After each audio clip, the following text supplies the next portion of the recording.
Welcome to the Quotivation Podcast. Together, we will unlock inspiration, one quote at a time. Your host is one of America's top emerging public speakers. He is a former semifinalist in the World Championship of Public Speaking and is an expert motivator. Please welcome Jody Powell. Welcome to the Quotivation Podcast, and I hope you have had a fantastic weekend. I hope you won your week last week. Hope you were able to find something useful within our last episode to help you move forward, to move closer to obtaining your goals. Because after all, if we don't have goals that we're striving for, if we're not moving in a direction towards something that we want to achieve, if we're not growing, if we're not developing, we're just standing here. And too many of us feel like that's exactly what we're doing. Too many of us feel like that, hey, I'm just standing still. I'm not moving. I'm not going forward. So we have to be intentional. We have to be intentional in winning the moment, winning several moments so that we win our day, winning several days so that we win our week. And what does it mean to do that? It means to do that little bit more to move you toward your goal. But hey, if you're moving toward a goal, guess what you have to have? A goal. So set a goal. Understand where you want to go. Really think about what are the things I want to get done. And it doesn't have to be a 10-year plan. It doesn't have to be a 5-year plan. It can be a this month plan. It can be a this year plan. It can be a this quarter plan. Have goals along the way so that you've got a clear roadmap on where you want to go so that you can actually win the moment, win the day, and of course, win your week. And that's what we want to help you do right here on the Quotivation Podcast. So let's get started. We'll get started helping you win your week right here today by taking a shot of motivation. And this week, our shot of motivation is brought to you by Amy Real. Amy Real is the real deal in all things mortgage. You want to get to know Amy. Amy is a big friend of the show. She's a friend of mine, has been for a very long time. I've had the opportunity to work with Amy. I've gotten to know Amy over the years, and she is just a fantastic individual. So if you are in need of a mortgage for that dream home, or maybe that second mortgage, maybe you want to invest a little bit. Maybe you need an investment property, that beach house or that the lake house or the land that's out there that you're going to build on one day, and you need a mortgage for that. Give her a call, because Amy Real is the real deal in all things mortgage. Her phone number, 864-310-9337. That's 864-310-9337. You can also email Amy at amy.real, REIHL, at ccm.com. She is Amy Real, and she is the real deal in all things mortgage. When you reach out to her, tell her you were quotivated to get that mortgage deal done. And Amy's NMLS number is 486620. And as always, thank you, Amy. All right, let's get to it. Let's take a shot of motivation.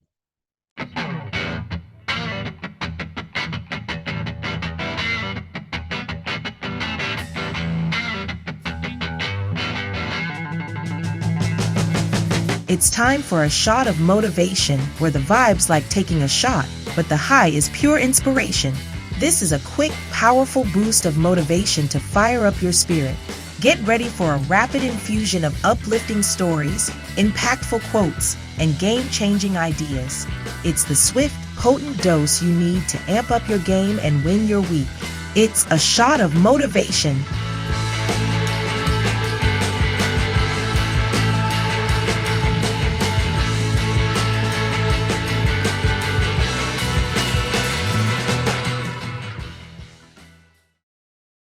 There's been something that's been on my mind, and I've been debating about whether to even bring it up as a topic, especially in this podcast form, for a couple of reasons. Number one, I was always told that if you're doing a podcast like mine, don't date yourself. Don't talk about situations that are current events at the time of the recording, because as the longevity of your show will not last. The shelf life will be shortened.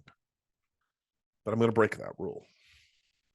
Because I keep hearing about this story and I keep seeing interviews, and it really speaks to me. And I'm gonna preface this by saying I'm not trying to come down on anyone. I'm not trying to pass judgment or blame on anyone. But there's a situation that's going on in the news right now where a Norwegian cruise ship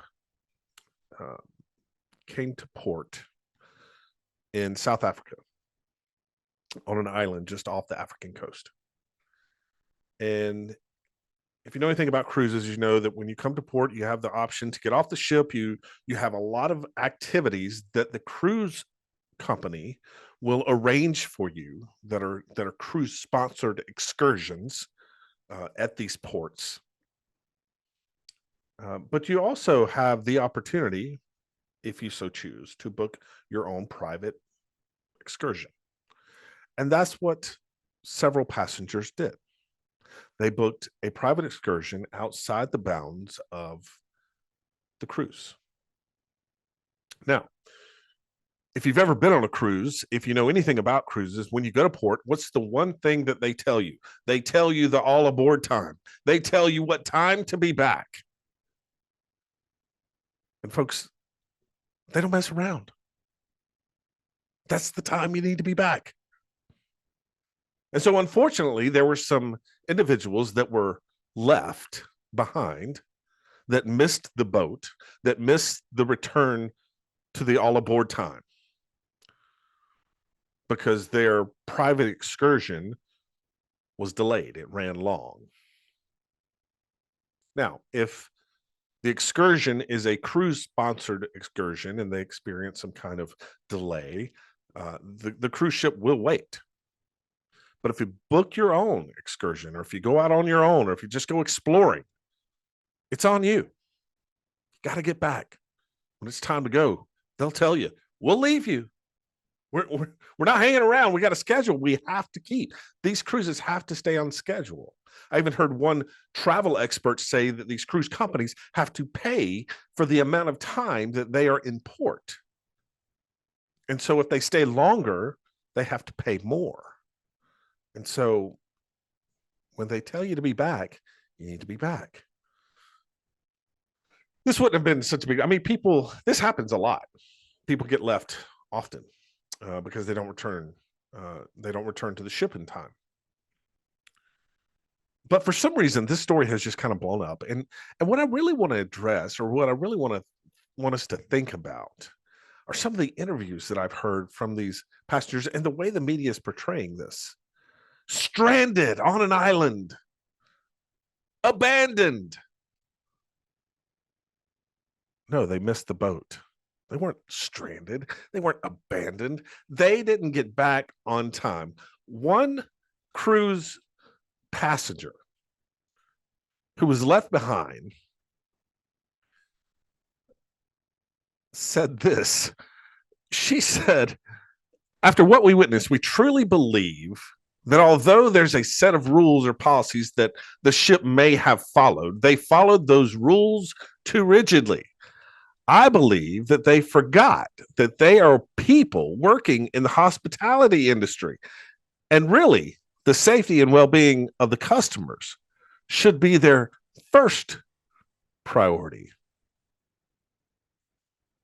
Well, I'd argue it was.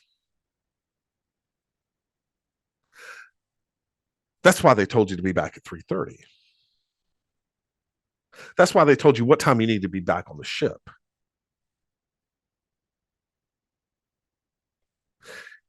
They were concerned for your safety if you got left behind, so they made it a point to over communicate the times you need to be back on ship. And so it just got me thinking about where is our personal responsibility? When are we going to step up and take personal responsibility, not just in this situation? This is just an example. And again, I'm not trying to come down hard on someone. I'm not trying to blame them or shame them for what's happened. It's an unfortunate incident. And look, if it were me or my family or a family member of mine I would probably feel differently. Yeah, they should have waited. Maybe so. But there was not one shred of personal responsibility in those statements, in a lot of the statements that I'm hearing. No, there are rules, but you should have waited for me. Why? Why?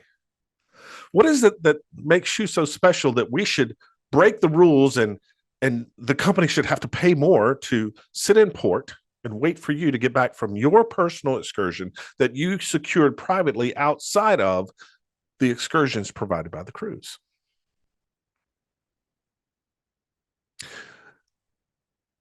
There just seems to be a lack of responsibility that people take anymore.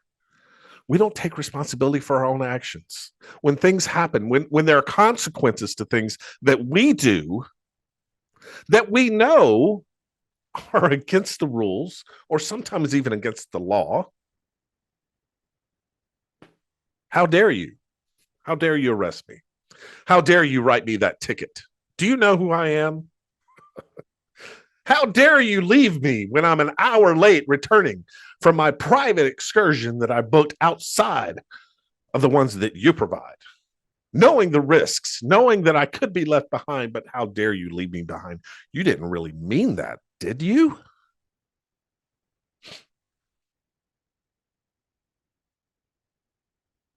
We really need to get back to taking personal responsibility for our actions. Doesn't mean you can't be upset about something that happened. Doesn't mean you can't be upset about the speeding ticket you got going 7 miles over the limit when everyone was passing you by. That's not fair. That's not right. No, it's not. But you were speeding too.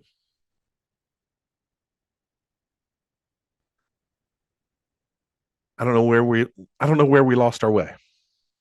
I'm not sure what it was that gave us the idea that we can snub our nose at the rules and the policies and the guidelines that we agree to follow when we frequent a company or purchase a product or a service.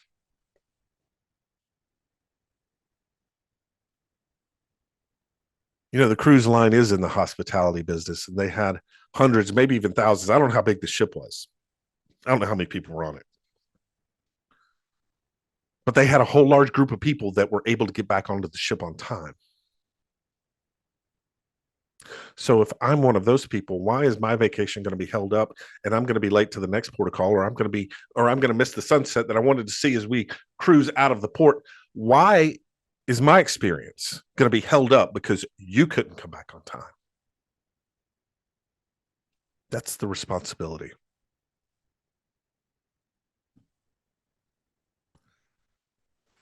We have to take personal responsibility for our actions, and we have to accept some of the consequences that come, especially when we're pre-warned, especially when we know what they are. I know the consequences of speeding down the interstate, and I'm going to choose to speed anyway. And you pull me over? How dare you? Please. You got caught. You got caught. It's unfortunate. It's going to cost money. It's going to hurt the insurance, but you got caught. Own it. You got to own it. You got left. Frightening, I'm sure. But maybe you should have thought about that before you put yourself in that position. Because had it been a cruise excursion and it was late, they would have waited. You took a risk. And that risk came back to bite you. So whose fault is that? The cruise lines? No. Take some personal responsibility. You don't have to like it. You don't have to like what happened. But it's time for us to step up and own the actions, own our actions, own the actions that we perform.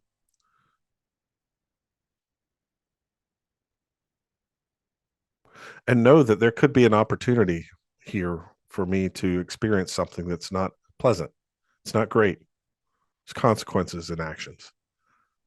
Am I willing to take the risk? And if you are, great, take it.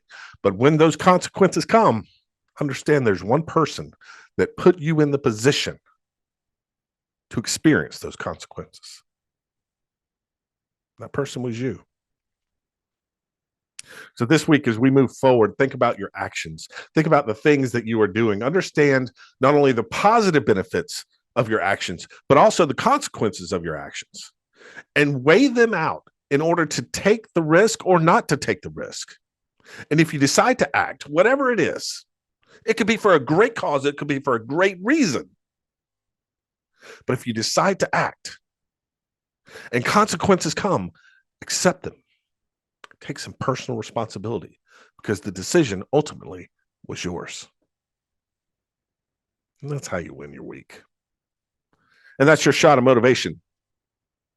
I want to thank Amy Real, the real deal in all things mortgage, for sponsoring this week's Shot of Motivation. This has been a shot of motivation from America's leading emerging speaker, Jody Powell. We hope it helps you win your week.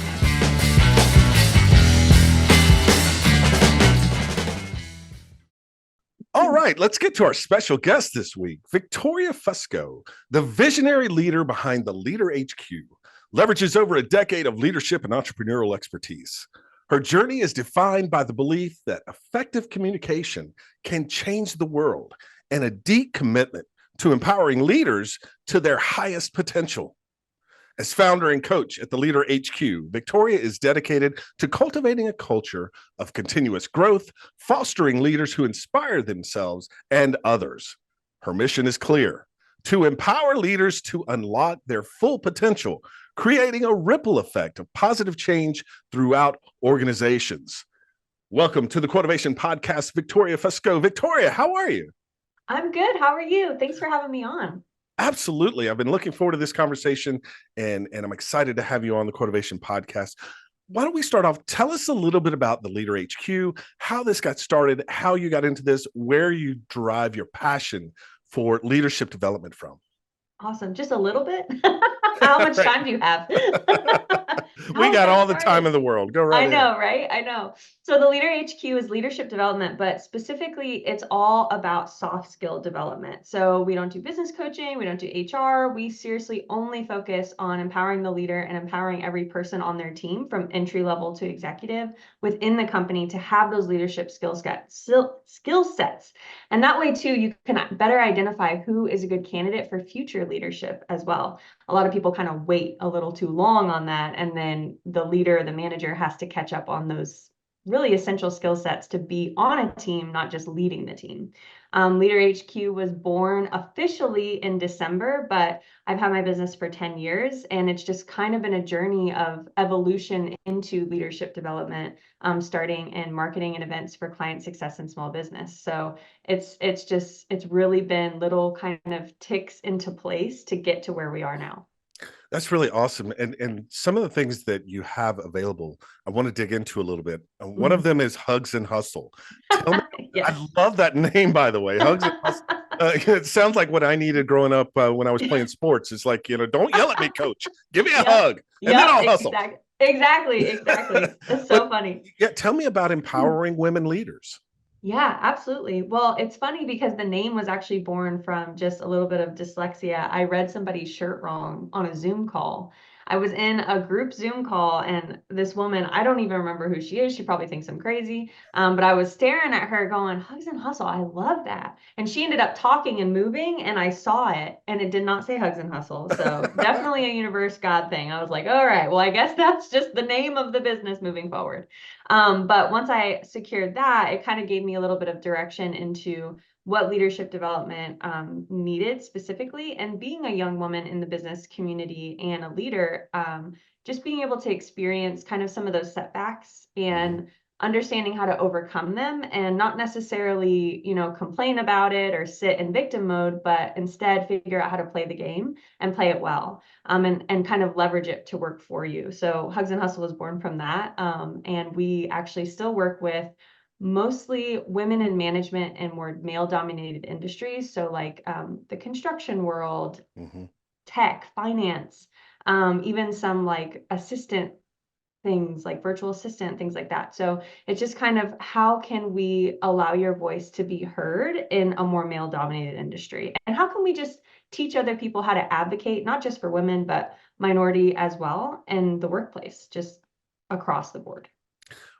And so, in your opinion, what are the steps we need to take? You talk about how to play the game, but how do we change the game? It takes a long time. Right. I think a lot of people don't talk about that. It takes a lot longer than you think it does. But that's what we do at the LeaderHQ. Everything we do is just that 1% every day, Atomic Habits by James Clear, just those little changes that you can do to really learn these habitual skill sets to make real change. And so I think it's just one, the first step is being aware, right? It's like an AA meeting, like just be aware of Right. the problem or that there could possibly be a problem, right? Doesn't necessarily need to be that you have identified exactly what it is. But once we have that step of awareness, then we start to look for places that we can make change. And that alone will just be wonderful in team dynamics and leaders and companies. It's such an emotionally charged topic as well, Mhm. and so personal for a lot of people, Yeah, male and female alike. absolutely. How do you attack that problem from a perspective of let's remove some of the emotion from it and Mm. look at it from a true business perspective to say we're not here for the best man or Mhm. for the best best white man with the best Yeah. experience, right? We're here for the Yeah. best person for this Yeah. role. How do you progress leaders and thought process and biases to reach that point? I love this question. This is a great question. So the thing that comes to mind for me is something that we teach in the very beginning stages of working with clients is react versus respond.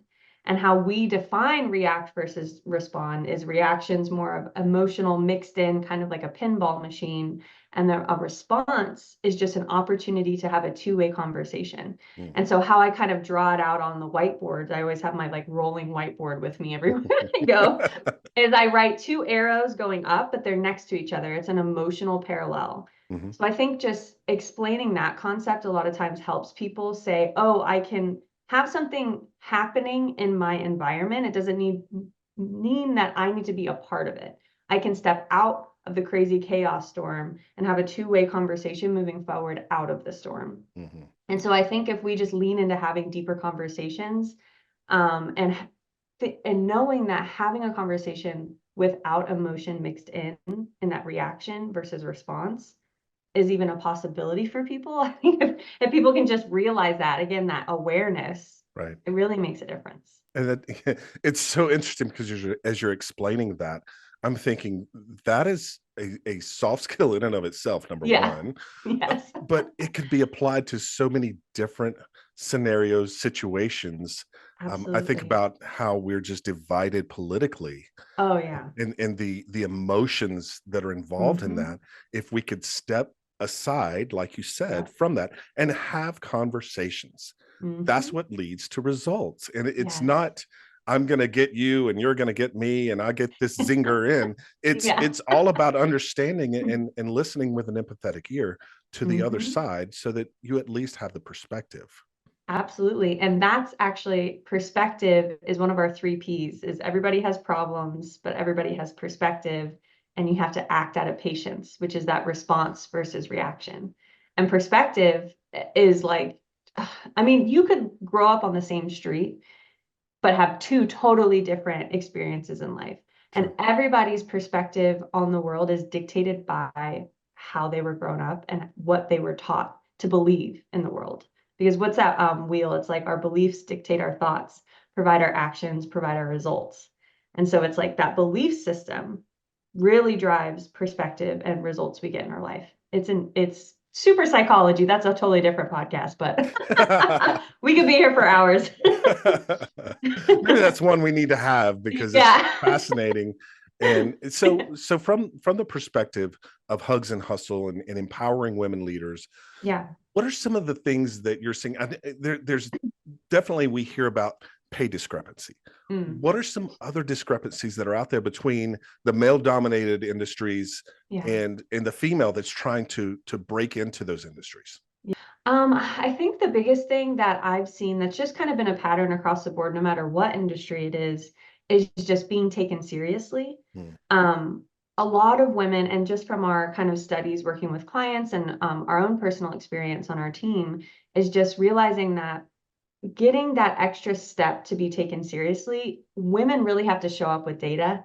They really have to show up poised. We don't get the luxury of winging it a lot of times. Depends on what industry you're in. Sometimes Sure. you can. But if you're in a more male-dominated industry, that is something that, you have to kind of work a little extra hard and present yourself in a way that you're already overcoming potential objections that they might have, to better qualify yourself. Yeah. Which I wouldn't say is a horrible thing. I think it's a really great thing to practice that muscle and really work that skill of, okay, how can I really make sure I'm qualified to do this job and do what's required? And again, coming in ready to overcome objections, even overcoming them Yeah. before they are raised. That's just another soft skill that Yeah. could be put in the arsenal to Yep, propel you forward. And so absolutely. and it's a soft skill that so many people need to have. I Hmm. can't tell you the number of times that I'm listening to a presentation, and in my mind I already have an objection Yeah. and it's not addressed. And so I Yeah. get stuck on it, right? I don't hear Yes. the rest. And Hmm. so if you can anticipate those things and address them right Yeah. up front, it opens the minds of everyone in the room to Yes. really hear what you're there to say. And what a powerful skill to Hmm. have. Talk Absolutely. talk to me a little bit, Victoria, about impact. And this is your Yes. methodology in terms of training. Tell me how you came to that, what it means, and Yeah. how it works. Oh gosh. So just really 10 years of failing fast and failing forward, having my own team of W-2 employees and 1099, and then working with multiple different clients that had multi-million-dollar companies, had smaller companies. They all had teams, and really getting to see kind of every angle and perspective, right, of that team dynamic. What worked, what didn't work, and really just like trial by fire, really. Just figuring out what works, what didn't work, trying new things. And what I was really good at was documenting my processes. Hmm. And that is what built impact, was just looking back and saying, wow, I've documented everything and I actually have a curriculum here that works. And I got to see what didn't work and cut out the fluff and all this extra stuff that I think a lot of times we like to add to make it feel better. And it's just really cut and dry. But Yeah. impact is intentional management practices, accountability, and communication training. And so that's really just the anchor to which we serve clients from. It's a 12-part soft skill development curriculum. And we just pull from that for everything, one-on-one, for group, custom curriculum build-outs for companies, consulting, coaching, kind of everything in that world is built from impact. I have so many questions that I want to dive into about that. But like you said, we could be here all day. But Yes. I do want to touch on a couple of things because I Yeah. love the fact that you highlight accountability in this Mm-hmm. and just the importance of accountability. Talk to me about what that means to you and to Yeah. your team versus I think when people hear accountability, there's this cringe, right? I It's know. like, oh, that's a bad word. That's bad Yeah. stuff. That means I have to someone's gonna actually change. Yeah. right. Or someone's going to fuss at me. Yeah. So what is accountability to you? What does it mean Yeah. and how is it helpful? So I say this to clients and I say it to my team too all the time, but CRO, Chief Repeating Officer, that is something that you want to get good at. You want to wear it as a badge and just, it's okay to repeat yourself. We visit this a lot with leaders. They feel frustrated because they feel like it's a problem that they repeat themselves with their teams or their kids, right? Sometimes it's Right. personal. Sure. And I'm like, it's okay. Like a lot of times when we think of the marketing side and social media on advertising, how many touches does it take for someone to get it, right? Right. Even in person, it takes, what do they say, 7 touches for Mhm. someone to trust, like, and know you to give you business. Yep. So think of it in that sense. So think of it in your team. Just repeat yourself. It's okay.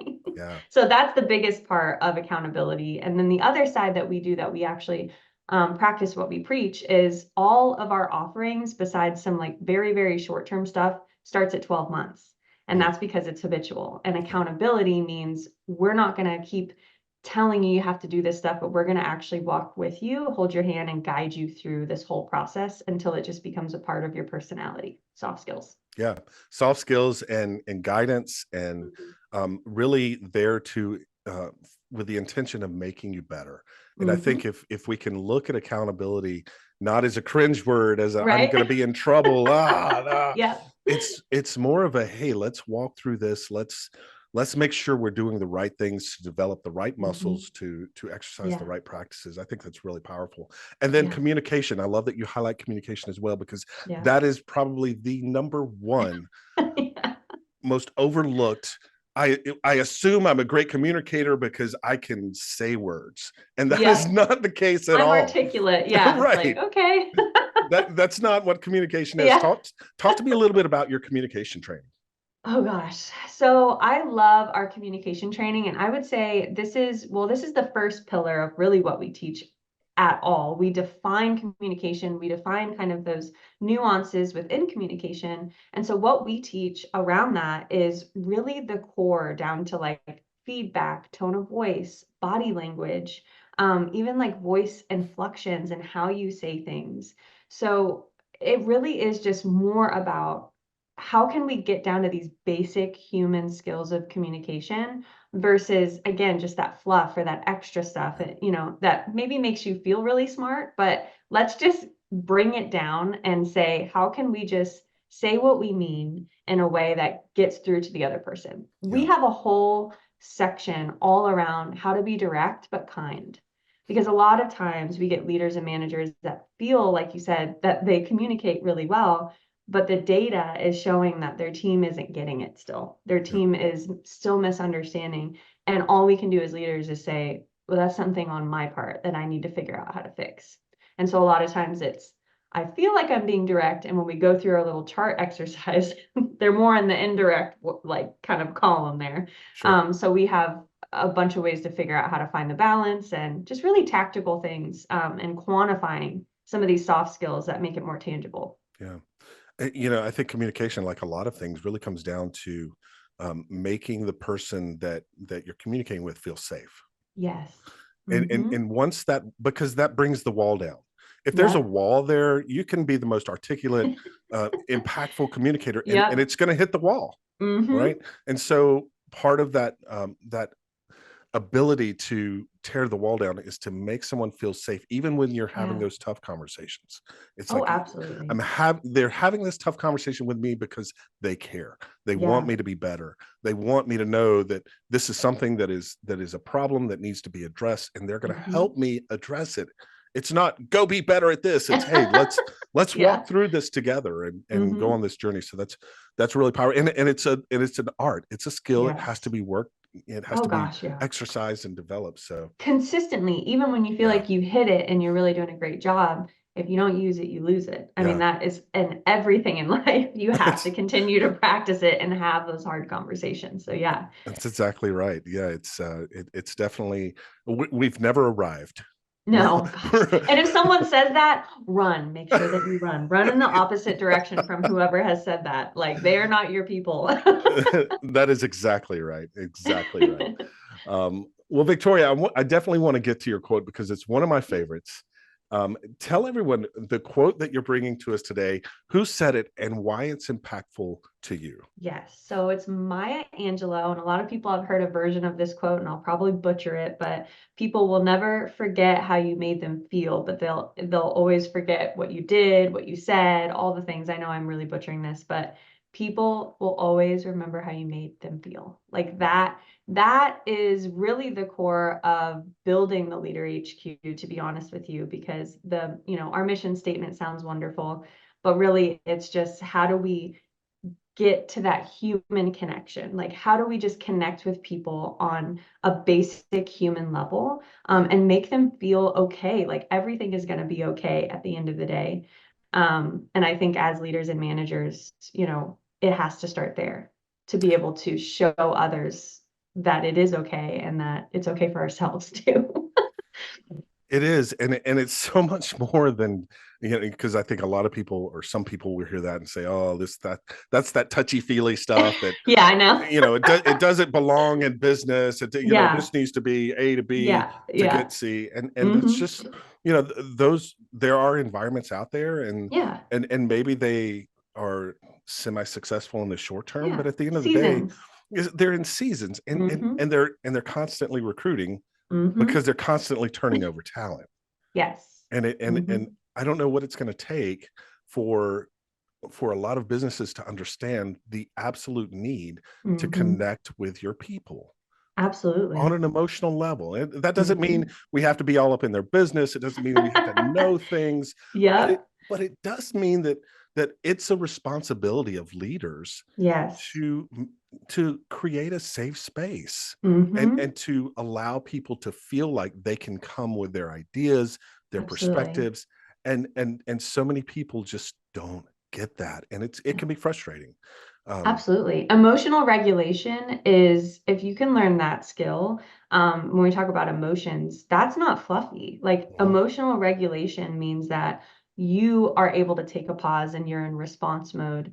And by doing that, you're then teaching and leading by example for others to learn and hopefully implement that for themselves. So if anything else, just emotional regulation is, wow, powerful. It's powerful, and it speaks volumes when it's put into practice. Yes, And absolutely. just for the leader to be able to show a sense of calm in the storm. Mm-hmm. It Yeah. just it makes the whole team feel like, okay, this is going to be okay. Yeah. It's chaotic, but we have a Yeah. handle on it, right? Yeah, exactly. We don't need to run around. Like we can sit. Everything is not on fire. And that's the thing too, is like there's not usually that many emergencies in business, even though it No. might feel like that. But if we Yeah. can practice that emotional regulation, we can see it for what it is versus, chaos. So how does a person, Victoria, how do they get from being the person that is really good at doing and saying, because the quote is people will forget what you did, people forget what you Yeah. said. So there are a lot of people that are really good at doing things and saying Yes. things and making you hear them, and you hear them and you feel like, oh yeah, that person's on top of it. How do they Yeah. go from that to actually evoking an emotion out of their Mm. audience? Because I may feel like you have it handled, but it doesn't Yeah. make me feel better for the way that you've done that. So how do they go Yeah. from saying and doing to Mm. making you feel like you're part of the team? Mm. One word, listening. Wow. Listening and listening to understand versus respond, which I know that's a very popular kind of phrase nowadays. But I still don't think people get it. Hmm. And it's really, honestly, it just comes back to just be a coach. Like the definition of a coach is someone who asks good questions, who listens, and who guides someone to the answer, which is amazing because the definition of leadership is to guide and inspire. Wow. So when you talk about leadership, it's really how do you become a coach? Yeah. How do you ask good questions and how do you guide someone to their own solution? Self-determination theory. Have you ever heard that? Yes. Self-determination theory? Yes. It's amazing. People who find their own solutions are more likely to implement it. Being a Absolutely. coach, being a Yep. leader. Mm-hmm. Yep. It's interesting too, because it's kind of like it's kind of like I've used this before. You have this huge tub of fireworks, this Yeah. the one big grand finale firework. And as a leader, your job is to light the fuse. And then Mm. you step back and you Yep. watch that firework shine. Yeah. And the firework is your team, it's your people. Yeah. Let Yeah. them shine. The spotlight is not on you as the leader. Yeah. It shouldn't be. No. It should be on the talent that you have on your team. It should be on them to shine. And Yeah. when you allow your team to shine like that, you make Mm. them feel so important, Yes. and they Mm-hmm. are. Yep. And that goes to more of they'll never forget how you made them feel versus what you Oh, said absolutely. and what you did. Absolutely. Yeah.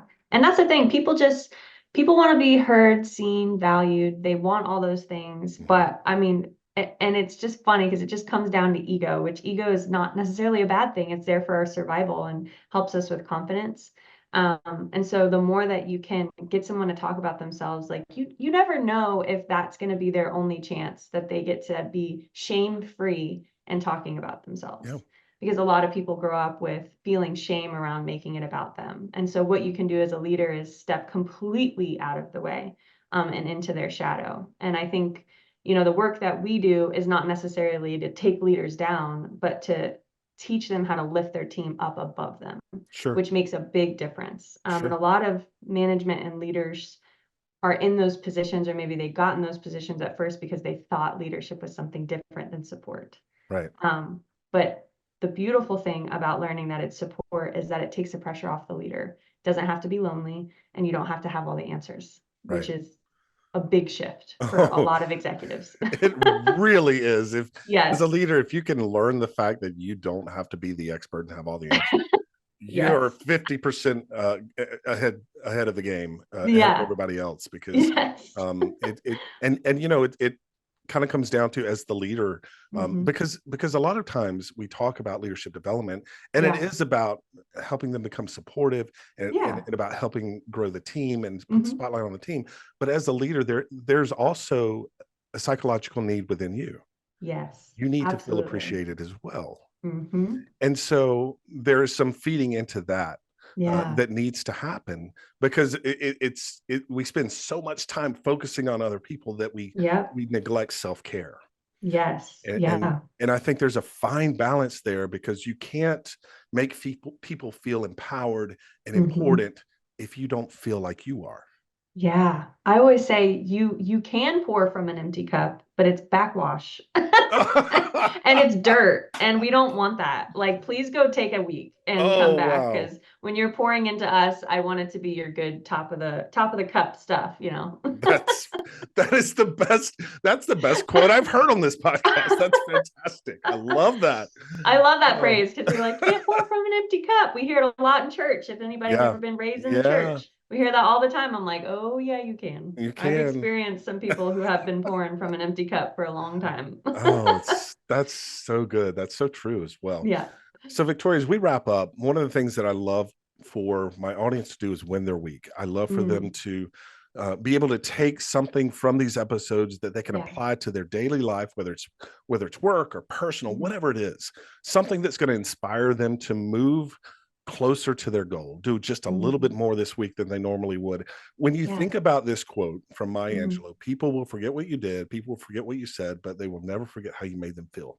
How can someone take this quote, apply it to their lives, and help them move closer to their goals? Oh gosh, this is a good question. I think the biggest thing is going back to just listening. And I think it goes beyond listening to other people, and talking about filling your own cup. Like, how can you listen to yourself? And how can you listen to, if you do believe in whatever you believe, listening to the energy, to God, to universe, whatever it is that you feel like you need to listen to. I'm in a season of that right now, where I need to kind of step out of my own way and listen, and slow down, I think is really the biggest thing. So if that's any advice to anybody, just take a moment, pause, and listen, either to others, to yourself, or whoever or whatever it is that is leading you in life. I love that, because that goes right back to that self-care. We have to be able to have our cup filled so that we can pour into others. And it's so true. And I think a part of that, I think there are a couple of things that I love that you said, whatever you're grounded in your faith, or whatever speaks to you. I so many times I've just stopped and listened and prayed, and just, and it's subtle. Sometimes it's subtle. Sometimes it's like a smack in the face. God's like, come on. Yeah, I know.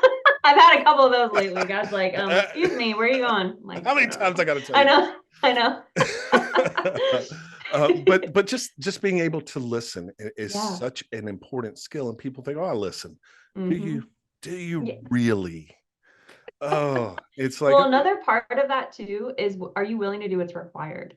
Yes. Right. So like, I am a believer, and just kind of leaning into faith, for me, it's more about being obedient and the next steps. Yes. And a lot of people see obedience as kind of a hand tie, but for me lately, it's been freeing. Oh, it's because being able to sit and listen and just hear the next steps instead of trying to figure it out yourself. Again, that leadership role where it's like, you don't have to have all the answers. Right. You really don't. You can seek it out in others or things, and really just find that community to help support you. It's incredible. And a lot of times it's your team. Absolutely. The LeaderHQ is a wonderful, wonderful group that is powerful training, hugs and hustles for empowering women leaders. Their impact methodology of training and coaching one-on-one, coaching executives. They can help your team. If you're in need of soft skill growth and development, reach out to the LeaderHQ. Victoria, before we go, tell everyone how they can reach out to you, to your team. Tell us about the website. Tell us how we can get in touch so that we can develop our soft skills through the LeaderHQ. Absolutely. Well, you can find us at theleaderhq.com. You can find us on social media at the LeaderHQ. So we kind of have gotten all of those handles together, which is wonderful. And then you can email me personally, Victoria at the LeaderHQ. Drew is my wonderful, amazing sales executive. So he kind of handles any kind of incoming calls or really works out a good package for you. So you can also email him at Drew at the LeaderHQ. And we also have a free webinar coming up actually this month on how to have better effective meetings, so that you can identify clearly if this can be an email, how to create objectives, timelines, and making sure you're on task and on time for your meetings, so that people want to come back. If we could just figure that out. I know. I figured it out. The LeaderHQ has figured it out. Victoria knows how to create effective meetings, because we hear it all the time. Oh, my calendar's full. There's meetings. You know, how many of those could be emails, and how many of those are a waste of time? Shorten it down. Yes. Let's shorten it down. Let's accomplish what we need. Agenda. I had a philosophy way back when I was in an organization that just had way too many meetings. I let everyone know, no agenda, no attenda. I'm not coming if there's not an agenda. We're going to stick to it. Because it was it's too much time wasted that you could be accomplishing things. Absolutely. So check them out. She is the visionary leader behind the LeaderHQ. Victoria Fusco, thank you so much for joining us on the Quotivation Podcast. I have thoroughly enjoyed this conversation. Yes, thank you for having me. I appreciate you. And that was Victoria Fusco, the leader, the mastermind behind the LeaderHQ. So reach out to them through theleaderhq.com. Get to know their services. They have a lot of wonderful services that they offer to businesses and companies, coaching for your leaders, training, group trainings, empowering women through their Hugs and Hustle. I love that. It's fantastic. So I want to thank Victoria for being on the Quotivation Podcast. And hey, why don't you stick around? Because we have just enough time to have a little dessert. It's time for the last slice of cheesecake.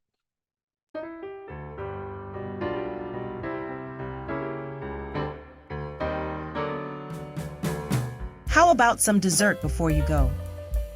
There isn't anything that can't be solved over a slice of cheesecake. So before we wrap things up, sit back, relax, and enjoy the last slice of cheesecake.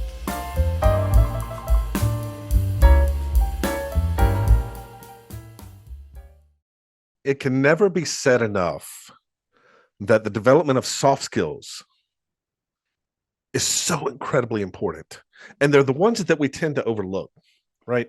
I mean, when we think about training, think about things that we want to do to improve our offerings to our employer, make ourselves more attractive, make ourselves more valuable to an organization, allow ourselves to grow and learn and to become better at our jobs. Some of the things that we think about in terms of training would tend to fall in the realm of maybe training on a specific system that we work in every day. I know Excel training has always been something that I've always heard in my career. Boy, I wish I could just learn Excel. I wish I could just learn the power of PowerPoint and creating great presentations within PowerPoint, and how to make things move and animate things so that when I'm presenting, I showcase what I'm talking about in the best and most appealing manner. And that's fine. Those kind of trainings are fine. But we neglect and we overlook the soft skills trainings. The soft skill trainings that the LeaderHQ provides, that Victoria is very passionate about. And we talked a lot about that. Some of them being things like having difficult conversations, communication in general. I think everyone thinks they're a great communicator. It almost feels like if I admit that I'm not a great communicator, then I'm admitting that I'm dumb.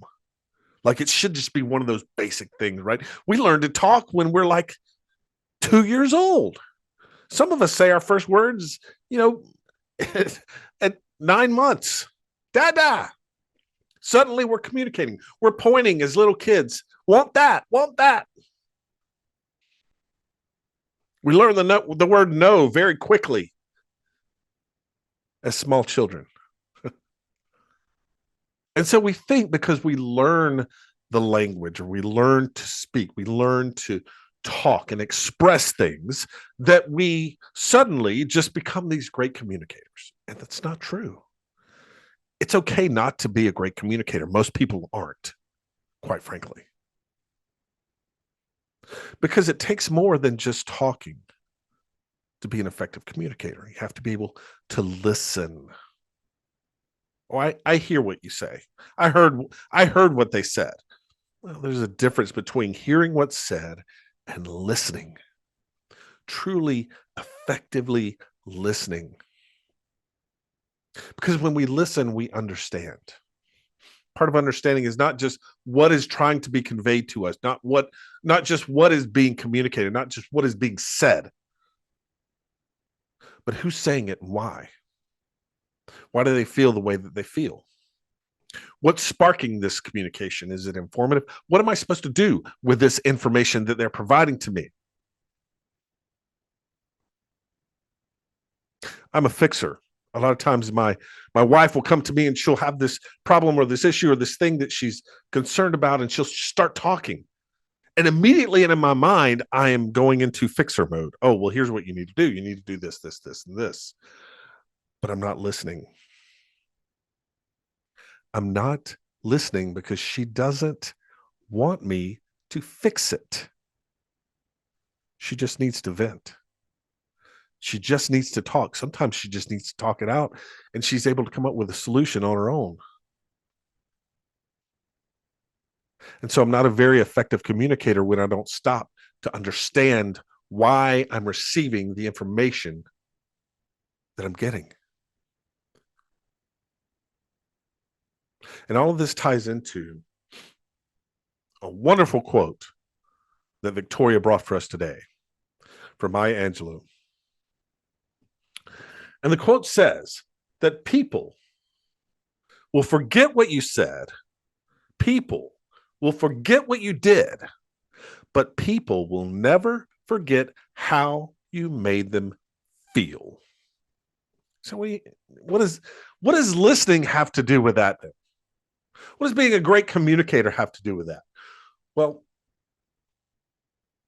people want to be heard. Okay, well, I hear what you're saying. I heard the words you said. No. People want to be heard.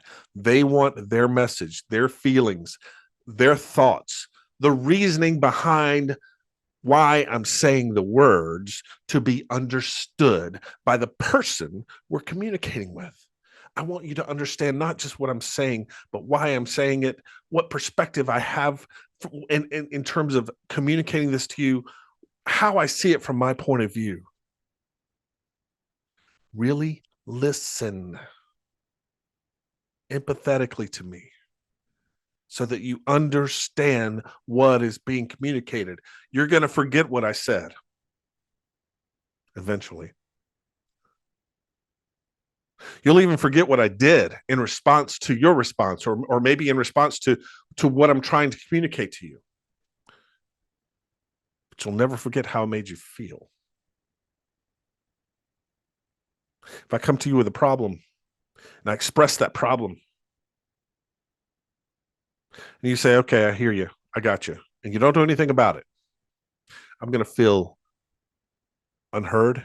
I'm going to feel unimportant. I'm going to feel like you don't care about my perspective, about my take on things. And if I'm part of your team, if this is in a business environment, or if I'm part of your team in a family environment or a friend environment or in a community environment, I'm going to feel like I don't belong. I'm not wanted. You don't want me here. And I'll remember that far longer than I'll remember you saying, well, that's not true. I want you here. I appreciate your input. I'll remember how I feel far longer than that pat on the back. Hey, I'm glad you're here. You can say all of those things all you want, but if the actions don't follow, it's going to make me feel like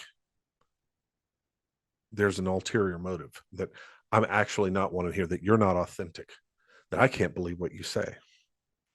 People will forget what you said. People will forget what you did, but people will never forget how you made them feel. So why should you brush up on your soft skills? Why should you take the time to learn how to be an effective communicator, to how to hold people accountable, how to allow yourself to be held accountable? Why should you work on and train on empathy, understanding, on DE&I, on belonging, on culture, on these things that are all these touchy-feely things, these emotional things? Because that's what people remember, how you make them feel. Think about someone that you haven't seen in a while. Maybe someone you used to work with. Maybe a former boss. And over the course of your tenure working with that person or working for that person, how was it? What was it like? And then I want you to listen to how you answer that question, because most of us are going to answer that question by talking about how it felt to work for that person. Oh, you know what?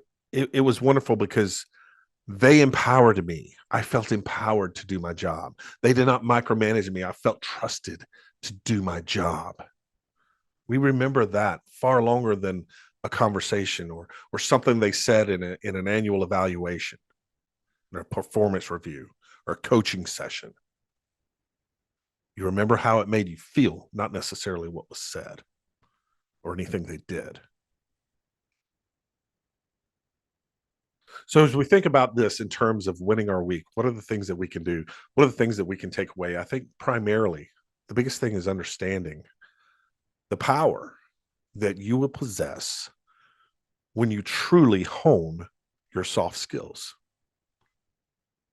when you work on emotional intelligence, when you understand where people are coming from, when you truly get to know the people that you work with, that you work for, that work for you. Get to know people, understand what makes them tick, so that you can evoke in them a positive feeling and express to them and allow them to feel something positive about you, because that's what they remember. When someone has a positive feeling about you, they're going to be more apt to give you their best effort. They're going to be more apt to really focus and get the job done, to do things for you, because, hey, you know what? I respect you because you respect me. You're not going to get that kind of commitment, that loyalty, that work out of someone through fear. You just won't. You may in the short term, but they'll leave.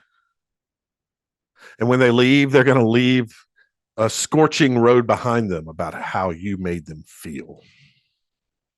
So you want to win your week? Think about how you want to feel about the people you work with, and then go out and make the people you work with feel that about you.